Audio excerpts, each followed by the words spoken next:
Since 1947 India اور پاکستان نے 6 wars لڑی ہیں.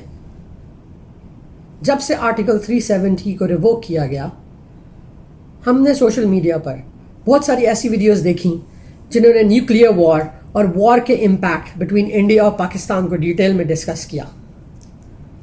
انفارچونیٹلی آج کی اس ویڈیو میں will not be talking about war any more. کیا آپ نے کبھی سوچا ہے کہ اگر انڈیا اور پاکستان کشمیر کے ایشو کو ریزالو کر لیتے ہیں تو اس کے اکنامک بینیفٹس کیا ہوں گے؟ اگر نہیں تو let me tell you in detail. میرا نام ہے Talha and you should follow me.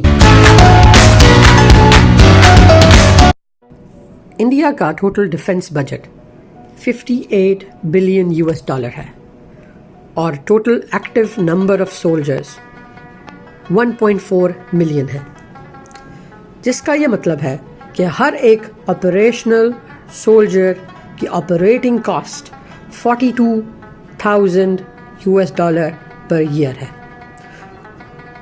Pakistan کا کمپیریٹیولی ڈیفنس بجٹ $11 بلین ہے اور total number of active soldiers 0.6 million ہے، جس کا یہ مطلب ہے کہ پاکستان آرمی ہر ایک آپریشنل سولجر پر $18,500 پر ایئر خرچتی ہے. اگر آپ پر آپریشنل سولجر کا ہیلتھ کیئر اور ایجوکیشن کی اسپینڈنگ کے ساتھ کمپیریزن کریں تو آپ کو کچھ شاکنگ ریزلٹس ملیں گے. انڈین گورنمنٹ اپنے ہر سٹیزن پر صرف $55 پر ایئر ان کے ہیلتھ کیئر اور ایجوکیشن پہ خرچتی ہے، اینڈ پاکستانی گورنمنٹ اپنے ہر سٹیزن پر صرف $60 in terms of health care اور ایجوکیشن خرچتی ہے. دس مسٹ بی شاکنگ، کیونکہ اگر آپ اس کا کمپیریزن پر سولجر کی اسپینڈنگ سے دیکھیں تو وہ 1000 ٹائمز زیادہ ہے.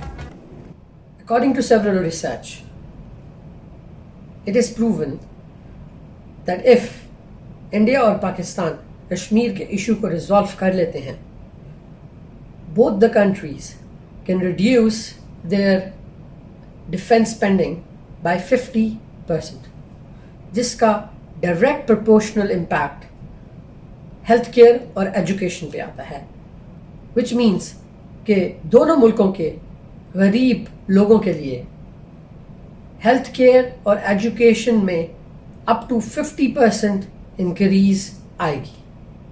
صرف یہی نہیں، according to world bank, if Kashmir issue is resolved, India and Pakistan bilateral trade could be increased all the way to $50 billion.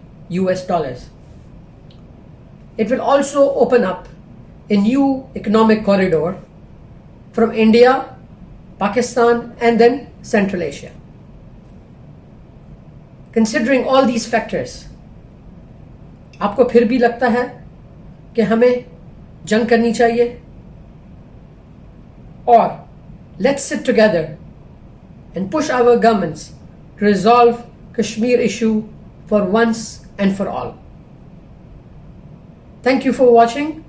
Follow me, Talha.